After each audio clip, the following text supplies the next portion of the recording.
MLA Bhuma Akhila ప్రియపై దాడికి యత్నించిన 8 మందిని తుళ్లూరు పోలీసులు అదుపులోకి తీసుకుని విచారిస్తున్నారు. గురువారం అఖిల ప్రియ వెలగపూడిలోని సచివాలయానికి వెళ్తుండగా ఈ ఘటన జరిగింది. కొందరు కార్యకర్తలు ఆమె కారును బైక్లతో వెంబడించారు. అఖిల ప్రియను అడ్డుకోబోయారు. కారును ఆపి అద్దాలు ధ్వంసం చేయడానికి ప్రయత్నించారు. ఈ సమయంలోనే ఎమ్మెల్యే గన్మెన్లు కార్యకర్తలను అదుపు చేశారు. గన్మెన్ల సాయంతో దాడి నుంచి తప్పించుకున్నారు ఎమ్మెల్యే అఖిల ప్రియ. వెలగపూడి దగ్గర జగన్ ప్రోగ్రాం ఉన్నట్టు తనకు తెలియదన్నారు భూమా అఖిల ప్రియ. ఆ ప్రాంతంలో రోడ్ బ్లాక్ అయిందన్నారు. ముందుకు వెళ్లలేరని పోలీసులు తనతో చెబుతున్న సమయంలోనే కొందరు కార్యకర్తలు వచ్చి దాడికి ప్రయత్నించారని చెప్పారు. కారును వెనక్కి తీసుకోవడానికి వీల్లేకుండా చేశారన్నారు. దాడికి ప్రయత్నించిన వారు మద్యం తాగి ఉన్నట్టు డ్రైవర్ తనతో చెప్పారన్నారు.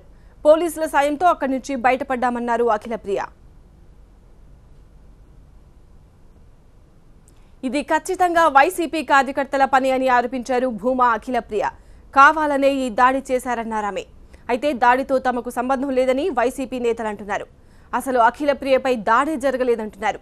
దీనిపై అఖిల ప్రియ పోలీసులకు ఫిర్యాదు చేశారు. సీసీ ఫుటేజ్ ఆధారంగా కేసు దర్యాప్తు చేసిన పోలీసులు ఇవాళ 8 మందిని అదుపులోకి తీసుకున్నారు.